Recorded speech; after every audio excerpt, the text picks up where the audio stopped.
happened yesterday.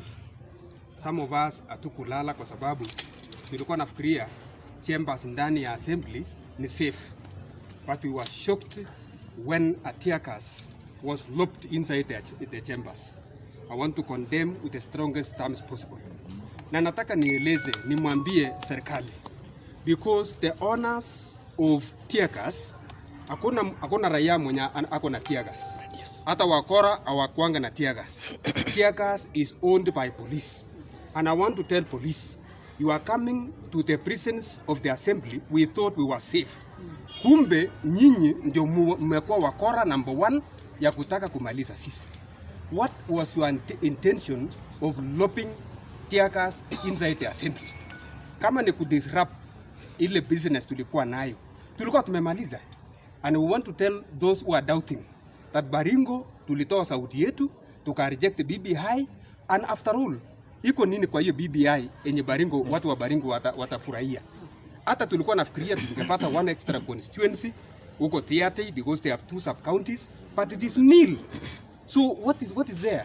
Na kwanza kama tunasema kwamba Baringo is ama Kenya ni a democratic country, democracy iko wapi jamini? Kama tunasukumwa, kama hii BBI ni ya kuunganisha watu na kuweka watu pamoja.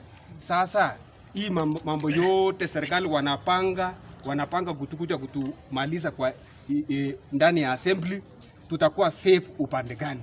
If the members, state officers who are transacting business inside the chambers are not safe, who else is safe in this country? Because tunaona wakora ni serikali wenyewe, si watu wengine. Hawa ndio walipanga hii njama ya kuleta hiyo tear gas, wakaweka ndani ukufikiria kwamba they will sway us. Tulikuwa na msimamo yetu tulikataa, na tunakataa, na business yana iliisha. Hata ile mambo ya kutarget kama speaker, we want to tell you people, speaker aliendelea na kazi yake vizuri. Even those who are crying fall at kwamba pengine it was not procedural. Kama haikuwa procedural, mbona mkachangia ndani ya safety? Simuli changia kwa debate. Why did you engage yourself in debate? Why could you walk out? So want to tell this KANU, wale watu wa KANU, wale members wa KANU ambao wanasema business haikuisha ama procedure was not followed, mbona mlikaa ndani ya chamber? Si mngetoka nje kama mnafikiria haikufuatwa, the procedure was not followed. So want to say in the strongest terms possible, wale the other counties who have not voted, who have not debated on this BBI, be very careful and don't be swayed, don't be intimidated, because simameni imara, because we are fighting for the majority of Kenyans who are wataumia kwa sababu ya hii BBI. So in conclusion, kama BBI ni kitu kizuri, mbona tunasukumwa kupigia kura kusupport? If it's something good, because after all we have tulikuwa na constitution ya 2010 and every draft was circulated to all Kenyans. Mbona hii haina circulation hata moja? Mbona hii draft ile imetengenezwa mbona haitoki hata moja? It means there is something fishy with this amendment bill of 2020, which we must refuse in the strongest terms possible. Asante. Mheshimiwa Sato. Hiyo nini? Atamalizia kikale na atamalizia juu ya kikale. Tutapenda hivyo. Kutoa kofia tu kidogo. Uta nini?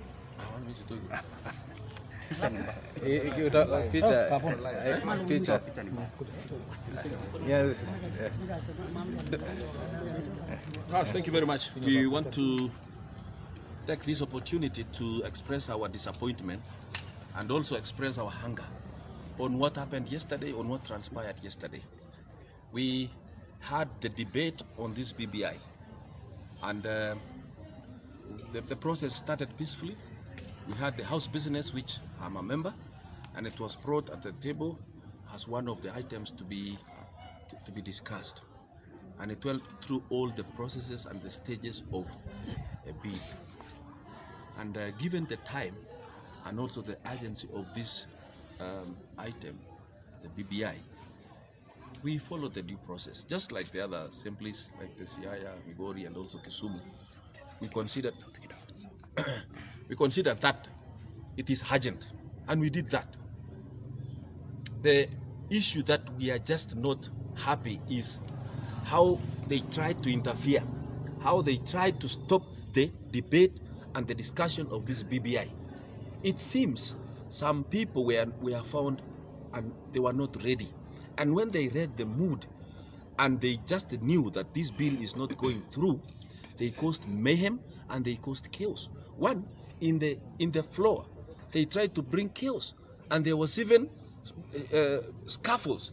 There was fighting because it was brought by Kanu. They were saying point of order, point of information, things which it had been started by the speaker, and they used delaying tactics. Waka delay. One of them aliongea for 1 hour. Mpaka hata anauliza speaker, nilikuwa nataka kusema nini? So how could speaker anajua kichwa yako ilikuwa unataka sema nini? It was just a waste of time. And mwishowe, I want to make this to be clear and to be on record.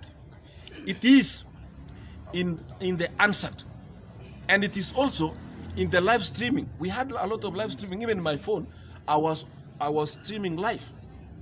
There was Malema, and there was also Baringo News, and it is evident that the speaker handed the assembly correctly. Correct. He even said the next meeting is Tuesday. Yes. Afternoon, next week.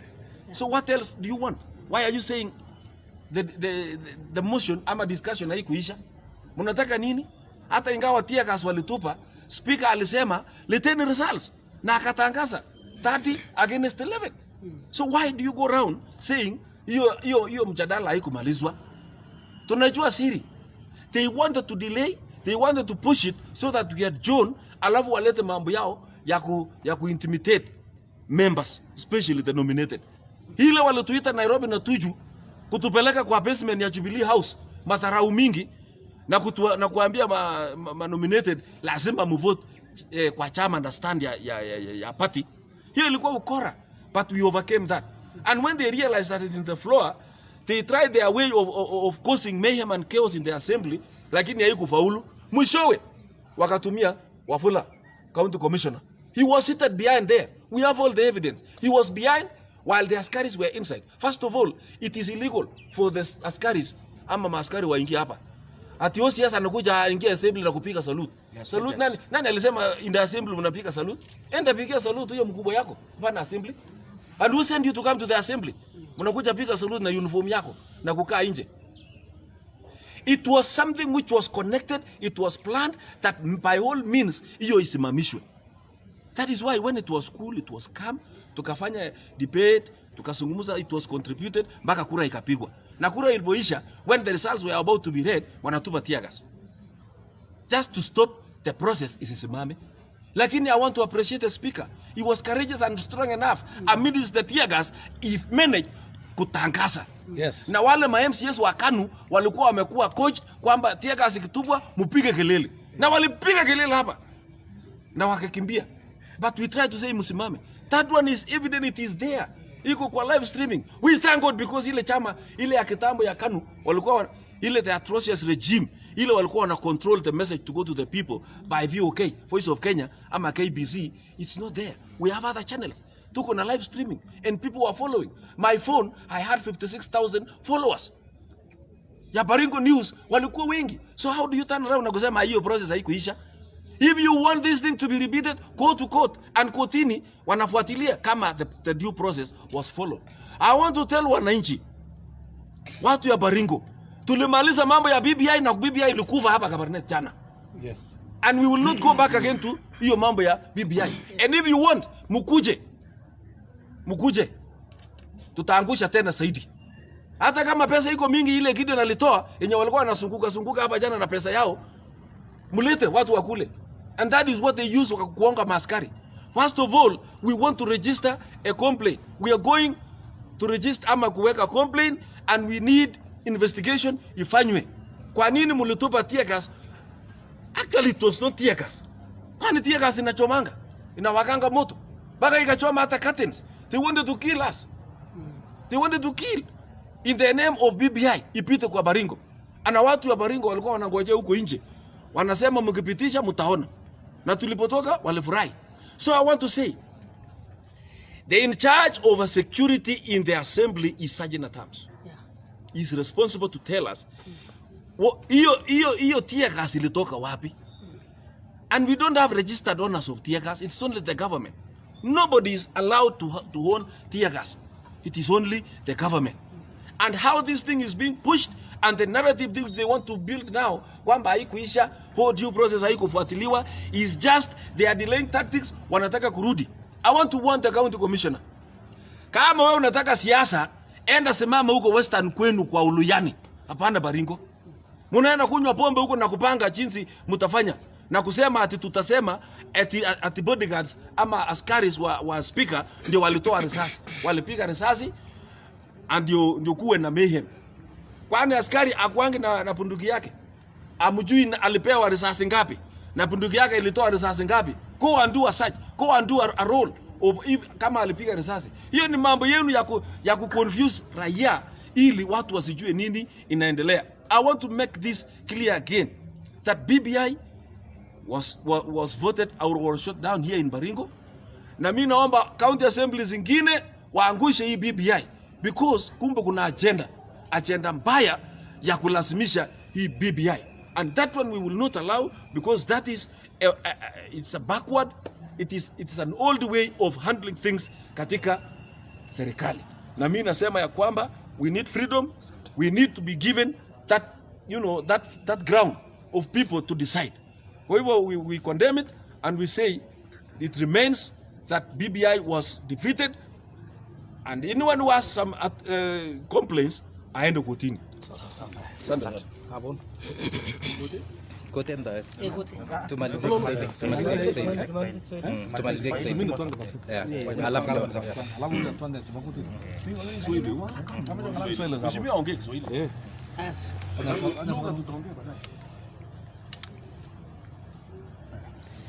Basi asante sana. Mimi naitwa Mheshimiwa Jennifer Ruto, MCA wa Kapropita Ward. Nataka niseme kuhusu mambo ya jana jioni, mambo ya BBI. Kama sisi Baringo tulipiga kura kamili bila matata, lakini mahali ilikuwa na shida ni watu wa KANU pamoja na independent na ODM moja. Sisi kama Baringo tulipiga kura kulingana na vile wananchi wanataka. Ukienda mashinani watu wamekataa BBI sababu hawajaona hata hiyo document kusoma ama ionekane, lakini wananchi walikataa, na sisi kama MCAs tulipiga kura kulingana na vile wananchi walituweka kwa viti. Na ile kitu tuliona vibaya sana, kama mtu ulikuwa anataka, kama unataka kupita angefanya lobbying ya kutosha ndio apate, lakini kwa vile walifanya lobbying yao na wakubwa yao wakaanguka, sisi tukasimama bila pesa kununuliwa, because tunataka haki ya mwananchi katika Baringo, na tunataka Baringo waishi Baringo kwa amani. Na tena hii chama cha hii kitu inaitwa BBI hatukuona waita yake katika Baringo. Wamefanya vitu kule, wamefanya nini, lakini hakuna kitu Baringo tumepata. Hata watu wakisema Mogote si ilikuwa Mogote ilikuwa, na tungepata mahali kama Tiate ama Eljamus watu. Hiyo sehemu za Eljamus watu wa marginalized angepata hiyo nyingine, ili tuone kuna usawa katika Kenya hii. Lakini ukiangalia hakuna usawa. So sisi tulipiga jana kura na tulimaliza bila kutanganyana, hata kama walipiga nduru. Hata wale walianza mambo ya vita ni watu wa KANU na watu wa independent. Sisi tulinyamaza kimya na kufuata haki, because tulikuwa tunataka haki ionekane. Mashangao kwa mambo ya tear gas. Sisi hatukuwa na vita, lakini walitupa tear gas ama ni moto, kwa sababu tuliona moto kiwaka na wakasumbua speaker wetu sana. Lakini nataka nishukuru sana bwana speaker, sababu alisimama kitete mpaka akahakikisha amesoma, ametoa risala vizuri, kwa sababu sisi 30 na hao ni 11. Hata kama nini tulimultiply au mara mbili. 3 times. Hata kama ukifanya nini utafanya nini? Hata kiwekwa kwa sia hata kuonekana hiyo. So hiyo tunastahili nishukuru speaker sana, sababu alifanya kazi, alisimama akatangaza mpaka akasema tumeadjourn until Tuesday next week. So sasa na nasema hatukutangazwa na tuko na risala kamili na iko kwanza. So haki tulifanya kulingana na wakati tulimaliza. Wakati tulienda nje, wananchi kiasi gani walikuwa nje? because hiyo naonyesha Baringo wamekataa BBI. So wao tulienda nje tukaongea na wananchi walifurahi sana. So nataka niseme namna hii. Hakuna kitu hata tukipitisha hapa tuseme tuchunge namna gani na wananchi wanakataa. Kwani si wananchi wanaamua kitu. So tunataka kusema sisi kama Baringo tuko sawa. Kaunti zingine wacha niwaelezeni our colleagues. Acha musipepwe na vitu zingine ile sio sawa. Muangalie ukweli na mpige kura kulingana na haki na tuone haki katika Kenya hii imesimama. Usawa ipatikane katika Kenya hii. So sina mengi, mimi nasema tusimame imara na tuchunge Kenya yetu. Asanteni sana. Asante. Kofia ya UDA.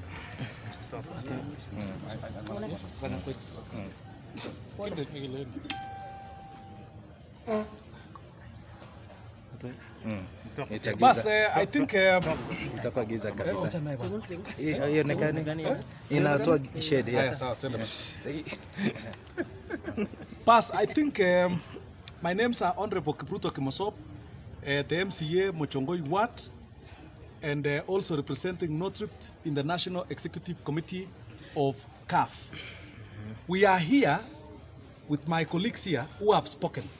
We are here to set the record straight for the country, for the county, and even internationally. Yeah, correct.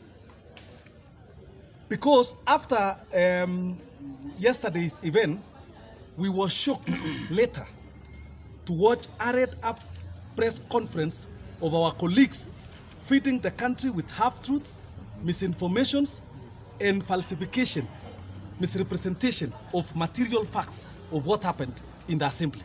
And therefore, we have a duty, and this is the duty we have come forward, to set the record properly straight as follows. That number one, we properly gave out a notice of motion yesterday, which was duly moved by Honorable Charles Koskei Elias Chako, who is also the chair of Justice, Cohesion, Devolution, and Legal Affairs Committee. That notice of motion was properly given out, and we followed the procedure. Secondly, the motion was also debated yesterday, again, according to our standing orders. It went on very well, and the answer is available. All the contributions were made. Application for adjournment were made. All the procedural issues were raised. They are captured and answered.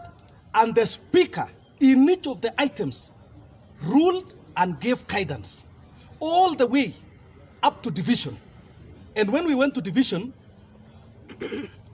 those of us who opposed the motion got 30 votes. Yes. 30 votes of honorable members present and voting.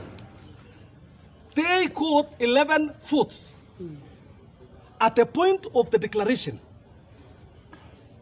an attempt was made to ban the assembly. Because what happened is that electric cables at the exit point of the assembly were shot. And the intention was to ensure that those electric cables disrupt and ban the whole assembly. When that never happened, they threw up a tear gas when the first attempt failed. There was a commotion. But something that was never captured by the cameras, and that is the reason why this lie is going round, is that within the commotion, and when the tear gas thing subsided a little bit, we still came back to the assembly. And the answer document is on. Yes. They didn't manage to switch off the answer document. And the answer document captures the speaker declaring the results. And so the position of Baringo is the PPI, the Constitutional Amendment Document Bill 2021 in Baringo County Assembly was defeated. Yes. That is the position. And that is the fact as it is. Our answer is available. And the Speaker of Baringo County Assembly, Honorable Kerich, David Kerich, will be submitting the certification to the Senate and to the National Assembly. Yes. So that is the material fact. That is what happened. And there's no debate about it. That is one misconception we wanted to clarify. The second one, we want to challenge our colleagues. If you think the process was not followed, if you believe for sure that the legality of this process is doubtful or is wanting, why did you participate in it? How do you participate in an entire process up to voting, and then you turn around and tell us that the process was illegal? For the record, in the House Business Committee, where I sit as a member, we actually voted, and 9 members of the House Business Committee supported the motion to come to the floor. 5 members opposed the motion not to come to the floor. So we won at the House Business Committee. Inside the House here, every matter, Honorable Selemoy, Honorable Peti Brichoko made myriad of applications. Each of those applications were responded to. So if sincerely you believe that the process was not followed, why did you participate? Now, the other paradox, the other contradiction is that when you say that the process was flawed, then you should have voted with us to defeat the motion. You actually voted to support the motion. We voted to defeat the motion. So why did you vote to support a motion you are saying it is not procedurally in the assembly? The body of this motion required the members of the assembly to approve. But you voted to approve. So even if you were to go to court, what are you going to tell the courts? You are saying it was not procedural, it was not proper. You should have rejected it. You should have rejected it. So now you voted to approve the motion, and you are saying, in fact, I look forward to look at the plain papers that they will file in court. This will be the most ridiculous application ever witnessed in history. Because what will you be saying? You will be saying what, and you supported the motion that you are saying was not procedural. So that is number 2 item that we wanted to say. The third item, we have seen protestations that the security guard of the speaker was the only person armed in the whole presence of the assembly. We need to clarify this one, and I need to confirm this to the country, that I did personally receive calls from the security agencies here asking whether we were peaceful or not. I clarified that we were peaceful. But nevertheless, something happened in the history of county assembly, in the history of parliament, in the history of legislature, that should actually be captured even in the Commonwealth, because it has never happened.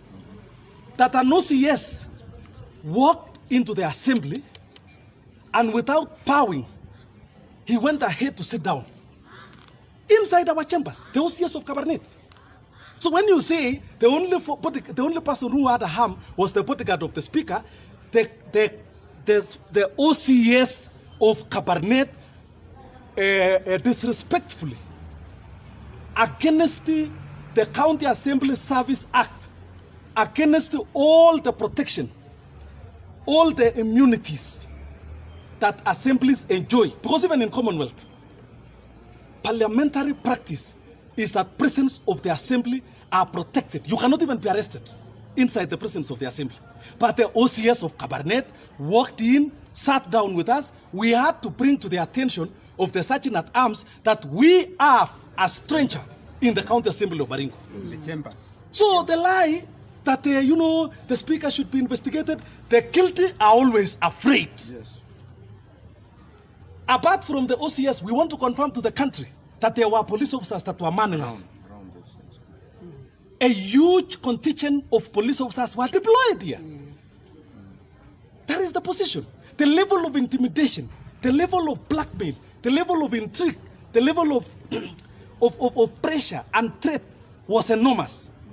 So that is one misconception that I wanted to correct. The other misconception that has been relayed around, and I want to tell our Kano colleagues, even lying, even conmanship requires a little bit of intelligence. If you must lie, if you must concoct a conmanship, please be a little bit intelligent. When you say there was an attempt to disrupt the business here because we sensed defeat. I mean, sincerely, you take Kenyans for fools? You take Baringo people for fools? Who senses defeat between 11 votes and 30 votes? Who senses defeat? So when you lie and you get excited because of the cameras and you lie to the country, have a little bit of intelligence. Have a little bit of respect to the people who watch what we are doing in Baringo. We are handling a constitutional moment. We are handling a constitutional position. And on matters like this, don't use this constitutional moment to take the people of Kenya for a ride. So that is the other misconception I wanted to clarify. The other one is this lie that there should have been public participation, there should have been a proper procedure. I want to raise this for the record. The 30 elected MCAs have the representative role of the people. When I speak on behalf of the people who elected me. When Churo Amaya MCA, the former deputy speaker, Selemoy, he repeated many times in the Hansard that he was speaking on behalf of the people of Churo Amaya what? When Lotela spoke passionately, he spoke on behalf of the people of Silale what? So how do you come unanswered, purport to be speaking on behalf of your people, and then you are telling us there was no public participation? And this is an area that the country needs to know. The referendum bill is still pending in Parliament and Senate. It has not been signed by the President. It has not been approved. This is an area that is not clarified in law. There's no clear precedent. There's no clear framework of how a referendum situation is to be handled. That is why we are still saying, do we have elongated questions or we have one position? That is why even IEBC has been told, don't run a referendum fast. Because they still need, this is a gray area. There's no standard practice of how these matters are to be executed. But however, we have done the way we have done in Baringo. And this is the first popular initiative in Kenya. Countries and democracies like America, who have had their democracy for close to 200 years, have had series of referendums. In Kenya, we are doing it for the first time. We are setting the precedents. We are setting the traditions. So what we have done in Baringo may not be what other assemblies will do. It doesn't mean we are wrong, and it doesn't mean they are right. We are entering into what legal minds call uncharted territory. So that is the other misconception. Finally, I have heard you say that the speaker and the clerk are responsible and that you are going after them. That you will go after the speaker, you will go after the clerk. And that you were threatening them that because you have ambitions probably to be what or probably to be what. I mean, this is the point I want to tell these guys. There's absolutely no blame on the speaker or the clerk. Blame the House Business Committee because we approved the motion. Blame the floor because we voted overwhelmingly. Blame us members. Don't blame innocent people. What do you want the speaker to do? If the assembly, if the House Business Committee, which allocates business, allocated this particular business, what did you want the speaker to do? What did you want the clerk to do? The role of the clerk was to ensure that the order paper is properly laid in the assembly. So what would they have done? Something else, we have heard you say, oh, you know, the speaker needs to be investigated, all this kind of thing. We want to tell our county security team, what happened yesterday needs proper investigation. And it should start from the security agencies that were present here. We want to know, who are they? Who authorized them to come here? What was the fracas that brought them here? And the threat that you will impeach the speaker. we dare you, and we want to confirm to you that the Speaker of Baringo County Assembly is going nowhere. Yes. He has our support, the clerk has our support, and the fact that how many times have I been defeated here myself? How many times have I stood, taken positions that I was defeated? So it doesn't mean because you lost today and you have been winning all the other motions, the speaker becomes bad when you are defeated, and the speaker becomes good when you win. It doesn't work like that. I have had to swallow humble pie many times when I have taken positions that I ended up getting defeated.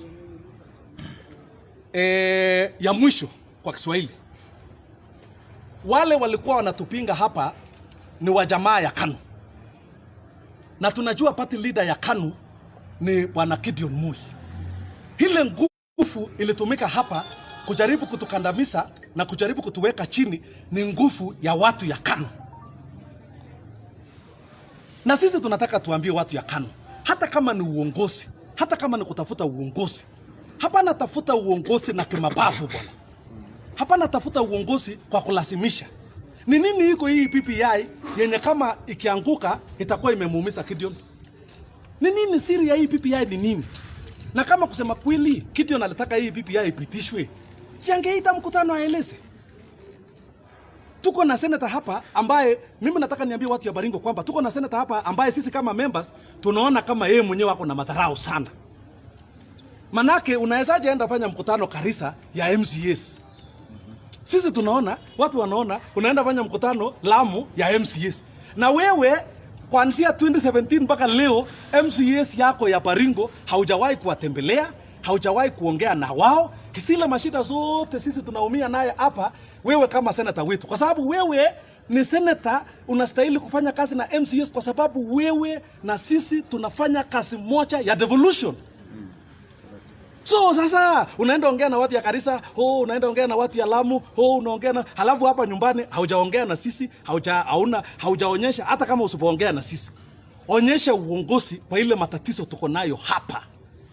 Matatizo ya wizi ya ng'ombe. Matatizo ya boundary ambayo tunayo. Matatizo ya Lake Bogoria na Lake Baringo kukutana. Matatizo ya mabarabara zetu ambazo tumeumiza. Matatizo hizo zote ambazo tunazo katika kaunti hii. Uongozi yako kama senator iko wapi? And you know, hii mambo ya kuona kwamba kwa sababu ulisaliwa na Mzee Moi, sisi mpaka leo hata vile tulicontribute hapa ndani, sisi mpaka leo tuliheshimu na tunaheshimu Mzee Moi. Na hatuna shida na Mzee Moi, lakini wewe hujaonyesha uongozi my friend. Hakuna uongozi, ndio sababu jana tuliweza kusimama kama members kutoa rambi zetu kwa Mzee Osea Kiplagat waliofanya kazi na Mzee Moi. Mababa zetu na mababu zetu walifanya kazi na Mzee Moi. Na sisi tulipoamua ama vile tumeamua kwamba uongozi kwa leo iko kwa mikono na iko katika calling ya Mheshimiwa William Ruto. Hakuna makosa.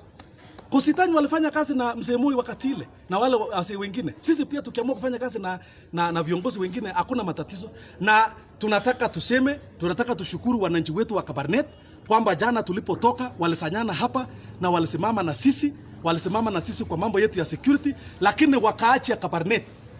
Tunataka nyinyi mjue. Eldama Rafin wote pamoja na viongozi wao wote hapa walisimama na sisi, walipinga hii maneno. Mokotio wote walipinga hii maneno. Katika Baringo Central, yule pekee aliyepinga hii maneno ni MCA ya Kabarnet. Na yeye ndiye alikuwa tayari hata kuanzisha vita hapa ndani. Tunataka hata alianzisha vita hapa ndani. We want the people of Kabarnet to tell us, does he represent your views? Because nyinyi mlitupokea hapa, you were millions and millions and thousands of people, na yeye MCA ya hapa ndiye anapinga maneno hapa. And he's the only one, and it's a big shame. Kwamba yeye ndiye anapigana hapa, anajaribu kutumia nguvu, and he went contrary to the wishes of his own people. Otherwise, asanteni na Mungu awabariki. One last one, Mheshimiwa. Yes. What if the courts announced yesterday's process? Now, what if the courts annul yesterday's process? What are you now annulling? Because we voted to reject it. So what will the courts say? The courts will say we passed it. Even these ones that so anyway we will wait. But the point here is the only authority that can overturn the decision of the assembly is the High Court. Now, if we receive the decision of the High Court, we will make a decision from there. But at the moment, we do not have a decision from anywhere. The decision that we have is the decision of the County Assembly of Baringo. And let me ask you, can the judge come and vote here? Because 30 of us voted against this thing. Yes. So can the judge come here? You know, you can lie about things, but you cannot lie about facts. Figures, numbers don't lie. So the fact of the matter is, we rejected this with 30 and they supported it with 11. Now, how do you go? You know, it is a bit laughable because when you go to court and yet you are supporting the motion and you are saying you don't support the motion. So what are you going to tell the judge? That's why I was saying I would want, as a matter of interest, I would want the country to look at the kind of papers these guys will file. Because it would be ridiculous and laughable. It is contradictory. But we are waiting for that decision.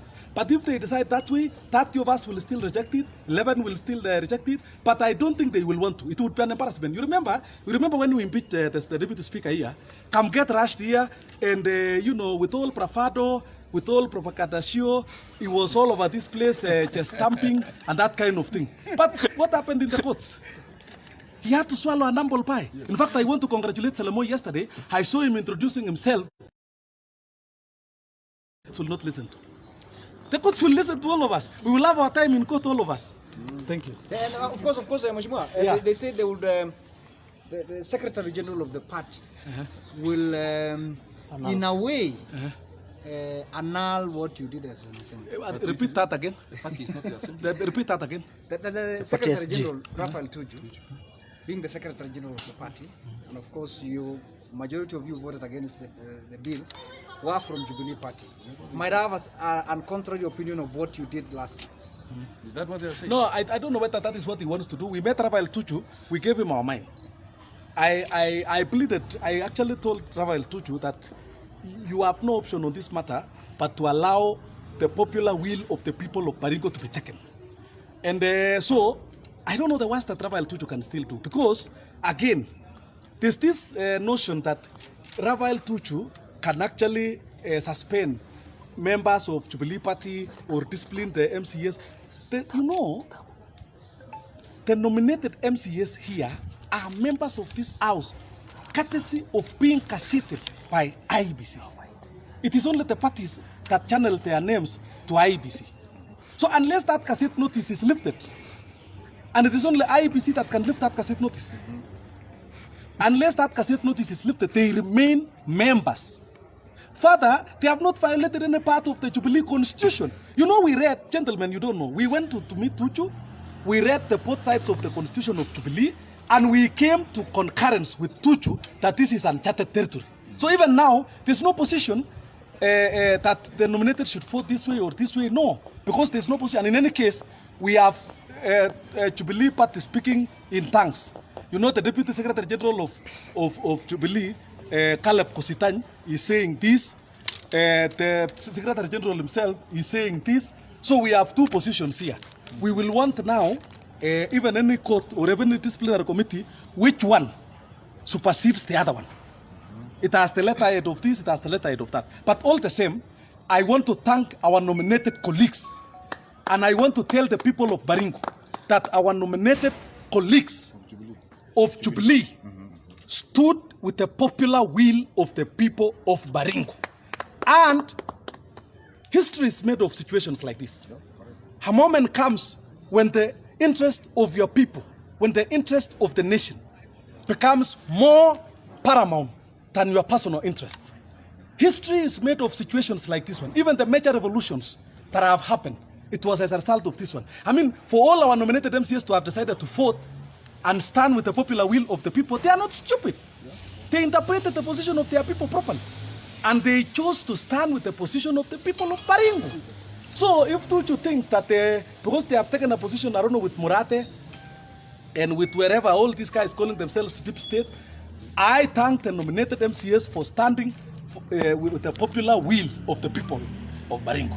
And we dare them, as far as I'm concerned, they have not broken any law.